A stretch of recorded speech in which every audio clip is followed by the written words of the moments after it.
দাওয়াত ও তাবলীগের যেই সূর্য সন্তান হযরত জি ইলিয়াস রহমতুল্লাহ আলাইহি যেই পথ পন্থা বলে দিয়েছেন, ওই পথ পন্থার উপরে ভিত্তি করে দারুল উলুম দেওবন্দের আদর্শের উপরে থেকে উলামায়ে কেরামের নেতৃত্বে দাওয়াত ও তাবলীগের কাজ আরো শত শত বছর ধরে এই বাংলার জমিনে চলতে থাকবে। ঠিক কিনা বলেন? যারা গুমরাহি ছড়াবে, যারা ভ্রান্ত আকীদা ছড়াবে, তারা আস্তে আস্তে নিঃশেষ হয়ে যাবে। তাদের কোনো উত্তরাধিকার কেউ থাকবে না, কারণ তারা গুমরাহ মত অবলম্বন করেছে। ঠিক কিনা বলেন? তারা হযরতে মূসা আলাইহিস সালামের সাথে বেয়াদবি করেছে, সময় নাই আরেকদিন বলবো। হযরতে ইউসুফ আলাইহিস সালামের সাথে বেয়াদবি করে কোরআনের ব্যাপারে বিদ্রুপ মাসআলা বয়ান করেছে, এমন কিছু মাসআলা বয়ান করেছে যেগুলো সম্পূর্ণ বিভ্রান্তিকর। সকল উলামায়ে কেরাম এর উপরে একমত যে যেই মাওলানা সাদের যে ভ্রান্ত আকীদা, সেগুলো কেউ যদি বিশ্বাস করে তার ঈমান থাকবে না। যে মতামতগুলো তারা দিয়েছে এগুলো বিভ্রান্তমূলক মতামত, এগুলো গ্রহণ করলে ঈমানের মধ্যে সমস্যা হয়ে যাবে। সুতরাং ভ্রান্ত আকীদা পথ থাকবে, আমাদের বিবেক দিয়ে আমরা সঠিক পথ বের করে উলামায়ে কেরামের নেতৃত্বে সব দ্বীনের কাজ যদি হয়ে থাকে আলেমদের নেতৃত্বেই হবে। যদি দ্বীনের কাজ না হয় তাহলে ভিন্ন কথা। যদি কোনো কাজকে দ্বীনের কাজ বলতে হয় সেটা দ্বীনের রাহবার যারা উলামায়ে কেরামের তত্ত্বাবধানেই করতে হবে। ঠিক কিনা জোরে বলেন? সম্মানিত হাজিরিন, এই তাবলীগের যিনি প্রতিষ্ঠাতা হযরত জি ইলিয়াস রহমতুল্লাহ আলাইহি, ইলিয়াস কান্দলভী রহমতুল্লাহ আলাইহি, তিনিও সেই দারুল উলুম দেওবন্দের ছাত্র। সুবহানাল্লাহ বলবেন না? তিনি সেই মুফতি মাহমুদুল হাসান দেওবন্দি রহমতুল্লাহ আলাইহির ছাত্র, যিনি দারুল উলুম দেওবন্দের থেকে পড়াশোনা করে কিছুদিন মাদ্রাসা খেদমত করে উম্মতের দরদ ব্যথা যখন অন্তরে বেড়ে গেল, তখন তিনি চিন্তা করলেন আমি একটা পদ্ধতি বের করব, যেই পদ্ধতির মাধ্যমে মানুষকে, সাধারণ মানুষগুলোকে দ্বীনের উপরে উঠাবো। তখন তিনি গভীর গবেষণালব্ধ, অনেক গবেষণা করে এই দাওয়াত ও তাবলীগের এই পদ্ধতি তিনি আবিষ্কার করলেন।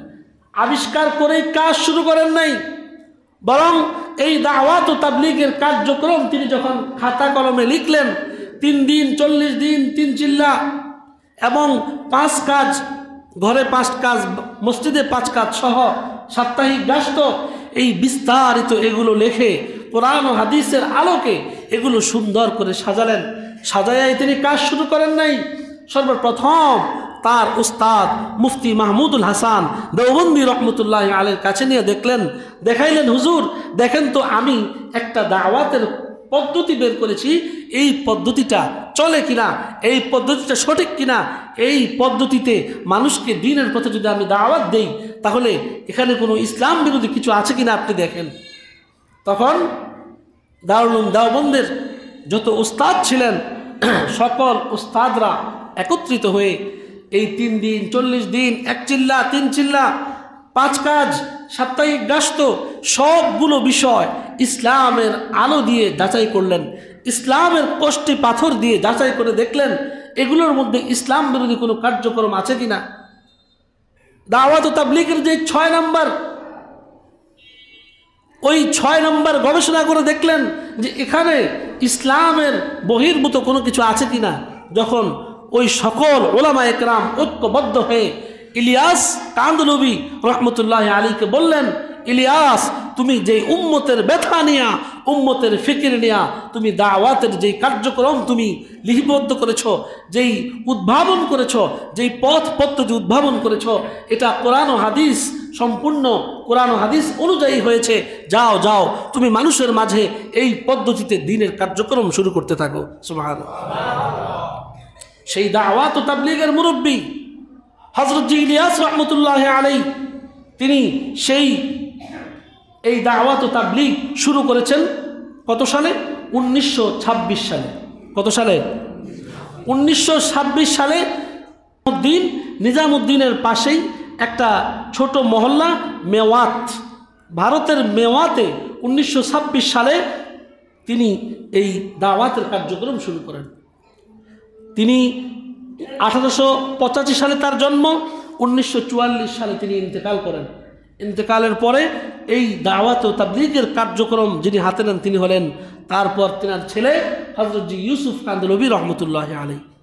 তারপরে এই দাওয়াত ও তাবলীগের যে দায়িত্ব যিনি গ্রহণ করেছেন তিনি হলেন তৃতীয় হযরত জি এনামুল হাসান রহমতুল্লাহ আলাইহি। এই তিনজন ছিলেন ধারাবাহিকভাবে আমির। সর্বপ্রথম আমিরকে ইলিয়াস কান্দলভী রহমতুল্লাহ আলাইহি। তারপর যিনি আমির হয়েছেন সকলের পরামর্শক্রমে যাকে আমির বানানো হয়েছে তিনি হলেন দ্বিতীয় হযরত জি ইউসুফ কান্দলভী রহমতুল্লাহ আলাইহি। তিনার পরে যিনি সকলের পরামর্শের ভিত্তিতে আমির হয়েছেন তিনি হলেন তৃতীয় হযরত জি এনামুল হাসান দেওবন্দি রহমতুল্লাহ আলাইহি। এই তিনজন আমির ছিলেন। এরপরে আর কোনো আমিরের পদ্ধতি ছিল না। যখন সারা পৃথিবীতে হযরত জি ইউসুফ কান্দলভী রহমতুল্লাহ আলাইহির সময়ে দাওয়াত ও তাবলীগের কার্যক্রম যখন সারা পৃথিবীতে ছড়িয়ে পড়ল, তখন এই কাজটা সারা পৃথিবীর বিভিন্ন রাষ্ট্রে ছড়িয়ে পড়ল। তখন একজনের পরামর্শে এক আমিরের নেতৃত্বে কাজ করা কঠিন হয়ে পড়ল। তখন সারা পৃথিবী থেকে সূরা বাড়ালো। ওই সূরার ভিত্তিতে, অর্থাৎ একটা সূরা 5 জনের একটা কমিটি, ওই সূরার ভিত্তিতে এই কার্যক্রম চালু হয়ে আসছে। এই হইল দাওয়াত ও তাবলীগের ইতিহাস। 1926 থেকে এই দাওয়াত ও কার্যক্রম চালু রয়েছে। তাহলে বলেন তো, ইলিয়াস রহমতুল্লাহ আলাইহি কোন মাদ্রাসার ছাত্র? জোরে বলেন। তাহলে তাবলীগ এর প্রতিষ্ঠাতা তারা কি দেওবন্দি না?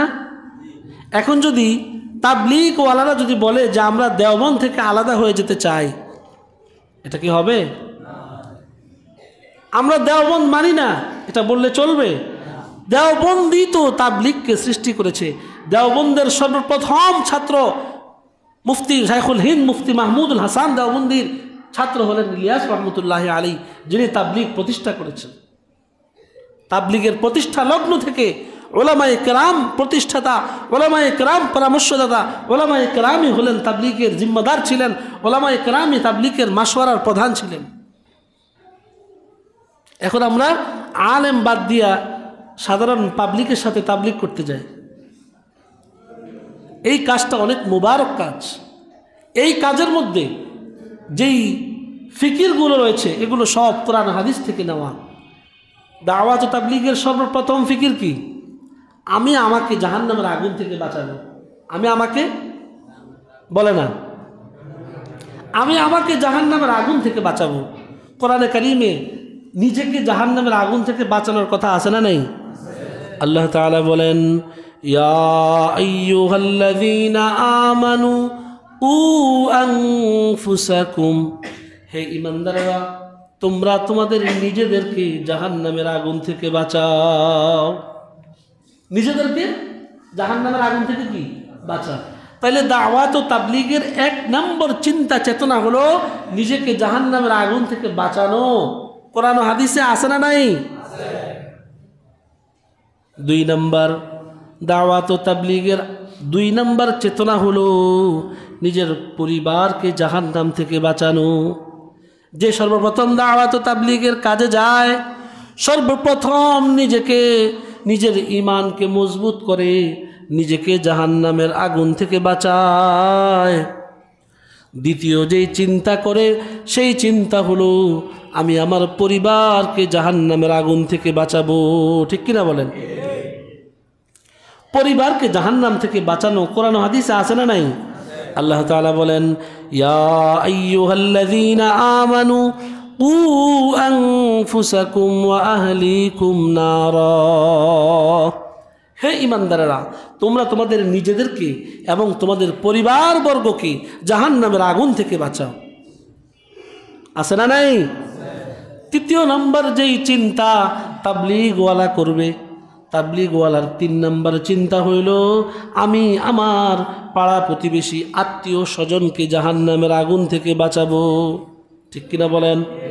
তাবলীগে গিয়া সর্বপ্রথম নিজেকে বাঁচায়, তাবলীগ থেকে আসার পরে পরিবারকে জাহান্নামের আগুন থেকে বাঁচানোর চেষ্টা করে। পরিবার যখন জাহান্নামের আগুন থেকে বাঁচানোর মতো পর্যায়ে চলে যায়, তারপরে চিন্তা করে আমার আত্মীয় স্বজন যারা আছে তাদেরকে জাহান্নামের আগুন থেকে বাঁচাবো, ঠিক কিনা বলেন? এটাও কোরআন শরীফের মধ্যে আছে। আল্লাহ তাআলা বলেন, وأنذر عشيرتك الأقربين, হে ইমানদারেরা, তোমরা তোমাদের আত্মীয় স্বজনকে জাহান্নামের আগুনের ভয় দেখাও। কিসের ভয় দেখাও? জাহান্নামের আগুনের ভয় দেখাও। তাহলে তাবলীগ ওয়ালার যে এই চিন্তা, এটা সঠিক না ভুল? কোরআন হাদিসে আছে না নাই?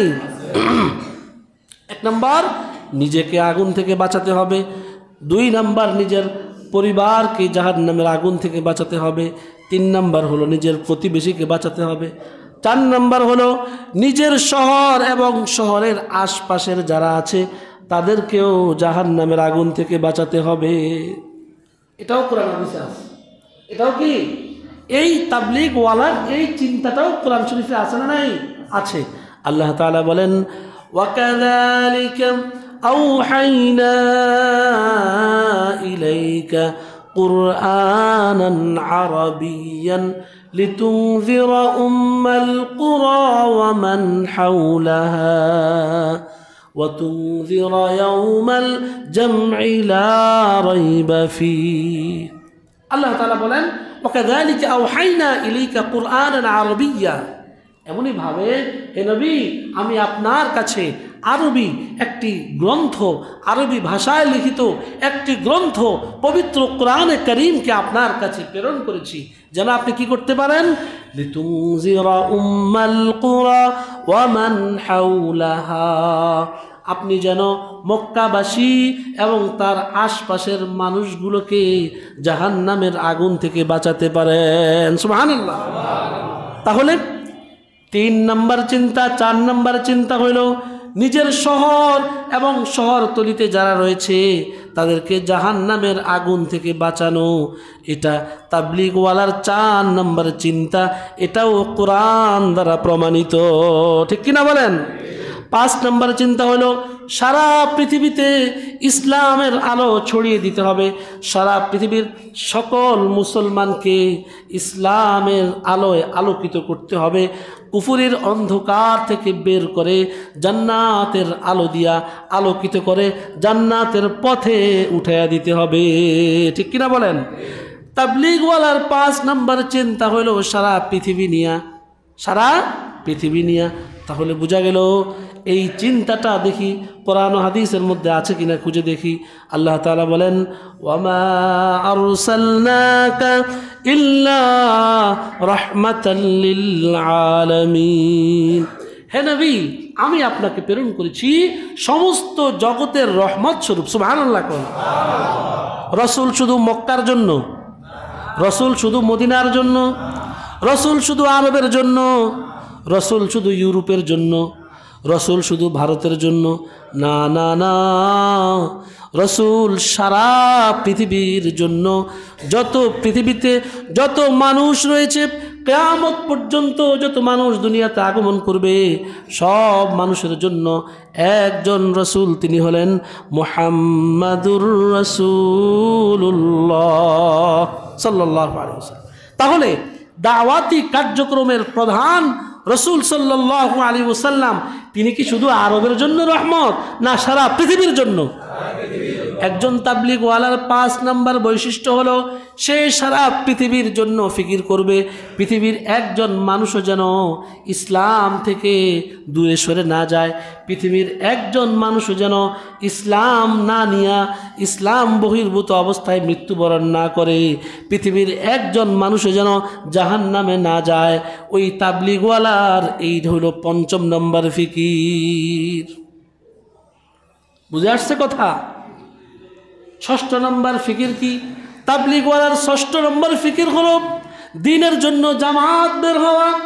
দ্বীনের জন্য আমি যেই দ্বীন শিক্ষা করেছি, এই দ্বীন শেখানোর জন্য কয়েকজন মিলে দূরের কোনো এলাকায় যাব, এলাকায় গিয়ে যারা জানে না তাদেরকে শিখাবো। এটাই তো নাকি এই তাবলীগ ওয়ালার এই 6 নম্বর চিন্তা?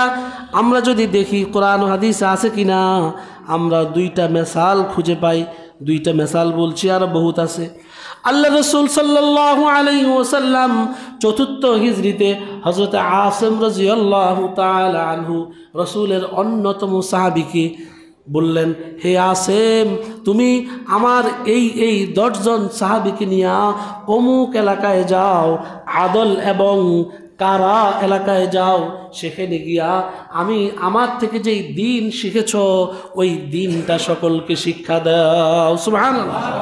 তাহলে জামাতবদ্ধ হয়ে দ্বীনের কাজ করতে এক এলাকা থেকে অন্য এলাকায় যাওয়া ইসলামে আছে না নাই?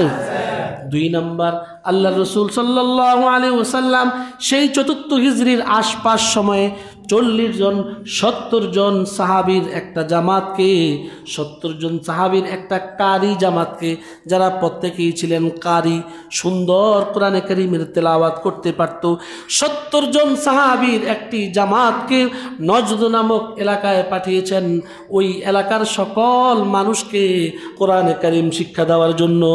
সুবহানাল্লাহ। তাহলে জামাতবদ্ধ হয়ে দ্বীনের কাজ করার জন্য এক মহল্লা থেকে অন্য মহল্লায় যাওয়ার দৃষ্টান্ত ইসলামে আছে না নাই? তাহলে তাবলীগ ভালো না এটা বলা যাবে? 2 গ্রুপ হয়ে গেছে, তুত করতাম না এটা বলা যাবে? যতটুকু জানি এতটুকু জানাইতে হবে, ঠিক কিনা বলেন? 3 দিন 4 দিন 40 দিন 3 চিল্লা, এগুলারও কোরআন ও হাদিসের দ্বারা বিভিন্নভাবে ইশারা ইঙ্গিত রয়েছে। ইশারা ইঙ্গিত কি রয়েছে? মানুষ এই যে 40 দিন এক চিল্লায় বের হয়, মানুষের পেটে 40 দিন মানুষ যখন বীর্য থাকে, মায়ের পেটে যখন বীর্য থাকে, ওই বীর্যটা 40 দিন ঘোরার পরে রক্ত হয়, ওই রক্তটা 40 দিন ঘোরার পরে মাংসপিণ্ড হয়, ওই মাংসপিণ্ডটা 40 দিন ঘোরার পরে ওটার মধ্যে হাড্ডি আসে, এই হাড্ডি আসার পরে ওটার মধ্যে একটা প্রলেপ পড়ে, ওই প্রলেপ পড়ে এই প্রতিটা পরিবর্তনে 40 দিন, কয়দিন? 40 দিন। 40 দিন যদি একটা মানুষ নামাজ পড়ে তাকবীর উলার সাথে, তার অভ্যাস তৈরি হয়। কি হয়? অভ্যাস তৈরি হয়। এই জন্য তাবলীগের সিস্টেম রাখছে 40 দিন এক চিল্লা লাগাও, এক চিল্লা লাগাও। তাবলীগের উদ্দেশ্য কি? আল্লাহ ভুলা মানুষগুলোকে আল্লাহ ওয়ালা বানায় দেওয়া, আল্লাহর পথ থেকে যারা বিচ্যুত হয়ে গিয়েছে তাদেরকে আল্লাহর পথে নিয়ে আসা, এটাই হলো দাওয়াত ও তাবলীগের উদ্দেশ্য। দাওয়াত ও তাবলীগের একজন অন্যতম মুরব্বী হাজী আব্দুল ওয়াহাব রহমতুল্লাহ আলাই, অনেক বড় একজন বুজুর্গ, যিনি হযরত ইলিয়াস রহমতুল্লাহ আলাইয়ের ছাগরিদ ছিলেন এবং ইজাজত প্রাপ্ত ছিলেন, ফয়েজ ইয়াফতা ছিলেন। সর্বশেষ হযরত ইলিয়াস রহমতুল্লাহ আলাইয়ের যিনি খাদেমদের মধ্য থেকে সর্বশেষ যিনি দুনিয়া থেকে ইন্তেকাল করেছেন, তিনি হলেন হযরত জি আব্দুল ওয়াহাব রহমতুল্লাহ আলাই। তিনি একটা ঘটনা বয়ান করছেন। তার কাছে একটা বাবা তার সন্তানকে নিয়ে আসছে, বলছে, হুজুর আমার সন্তানটা বেদিন হয়ে যেতেছে, আমার সন্তানটা নামাজ পড়ে না, আমার সন্তানটা দ্বীনের বাহিরে চলে গেছে, একটা কিছু ব্যবস্থা করেন। হুজুর বললেন, যাও তোমার ছেলেকে 40 দিনের জন্য এক চিল্লায় পাঠিয়ে দাও। এক চিল্লায় পাঠিয়ে দিল। 40 দিন পরে যখন হযরত জি আব্দুল ওয়াহাব রহমতুল্লাহ আলাইয়ের কাছে আসলো, আব্দুল ওয়াহাব রহমতুল্লাহ আলাই বললেন, বেটা तूने 40 दिन किया किया, তুমি এই 40 দিনে কি কি করছো? ওই ছেলেটা উত্তর দেয়, অল্প বয়স, ওই ছেলেটা উত্তর দেয়, হুজুর আমি বেশি করে খাইছি আর বেশি করে ঘুমাইছি, শুধু খাইছি আর ঘুমাইছি। তাবলীগের খানা তো অনেক স্বাদ। হুজুর শুধু খাইলাম আর ঘুমাইলাম। হয় নাই, তোমার ছেলেকে আবার 40 দিনে পাঠাও। আবার 40 দিন পাঠিয়ে দিল। 40 দিন শেষ হওয়ার পরে হুজুরের কাছে আসছে, আসার পরে বলতেছে, 40 দিন কি করলা? ওই ছেলে বলতেছে, হুজুর শুধু খাইছি আর ঘুমাইছি। হয় নাই, আবার যাও। আরো 40 দিনের জন্য পাঠিয়ে দিলেন। আরো 40 দিন আল্লাহর রাস্তায় থাকার পরে হযরত জি আব্দুল ওয়াহাব রহমতুল্লাহ আলাইহির মসজিদে ঢুকতেছে বাবা এবং তার সন্তান। 40 দিন লাগায়া 3 বার লাগায়া ঢুকতেছে, 3 চিল্লা লাগায়া ঢুকতেছে। এখন আর কথা বলে না, মুখে হাসি নাই, শুধু কান্না করে, শুধু কান্না করে, শুধু কান্না করে।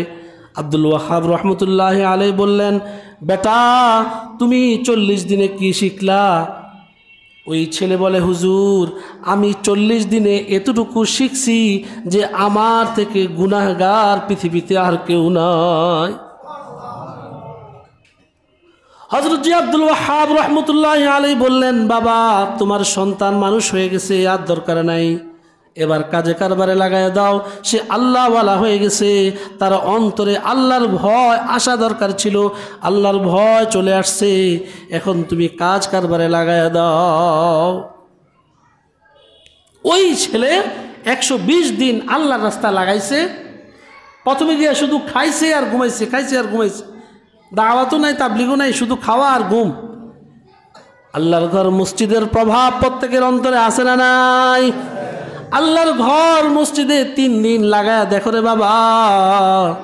যুবক ভাইয়েরা, দুনিয়ার সব পেরেশানি এক পাশে ফেলে দিয়া আল্লাহর ঘর মসজিদে 3টা দিন থাকো, তুমি দেখবা তোমার জীবনের মধ্যে ওই 3 দিন থেকে শান্তিময় 3 দিন আর আসে না। ঠিক কিনা বলেন? যারা তাবলীগ করে আসে, এক চিল্লা লাগায় আসে, কয় হুজুর আমার জীবনে এত শান্তিময় সময়, আন্তরিক প্রশান্তি এত বেশি পেয়েছি, আমার জীবনে এর আগে এত শান্তিময় জীবন আর কখনো আসে নাই। দাওয়াত ও তাবলীগের দরকার আছে না নাই? সঠিক পথে না ভুল পথে? সঠিক পথে, সঠিক নেতৃত্বে, সঠিক মানুষের পিছনে যারা ওই দারুল উলুম দেওবন্দের সেই শিকল ধরে আছে, তাদের নেতৃত্বে দাওয়াত ও তাবলীগের কাজ বন্ধ হবে না। যত গ্রুপই হোক, দাওয়াত ও তাবলীগের কাজ চলবে ইনশাআল্লাহ। এটা আমাদের জন্য অনেক বড় একটা রহমত। আজকে এই যে বিশ্ব ইজতেমা আমাদের জন্য রহমত।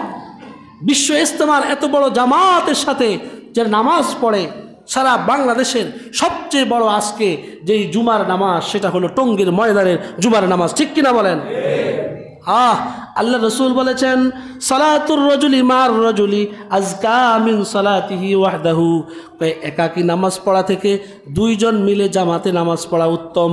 আল্লাহ রসুল বলেন, ও সালাতুর রাজুলি মার রাজুলাইনি আজকা মিন সালাতিহি মার রাজুল। 2 ব্যক্তির নামাজ থেকে অনেকগুলো ব্যক্তি একসাথে জামাতে নামাজ পড়া উত্তম। সুবহানাল্লাহ। ওয়ামা কানু আকসারা ফাহুয়া ওয়াজিবুন ইলাল্লাহ ফাহুয়া আহাব্বু ইলাল্লাহ। আর যদি জামাত যদি আরো বড় হয়, তাহলে এই বড় জামাতের নামাজ আল্লাহর কাছে বেশি প্রিয়। সুবহানাল্লাহ।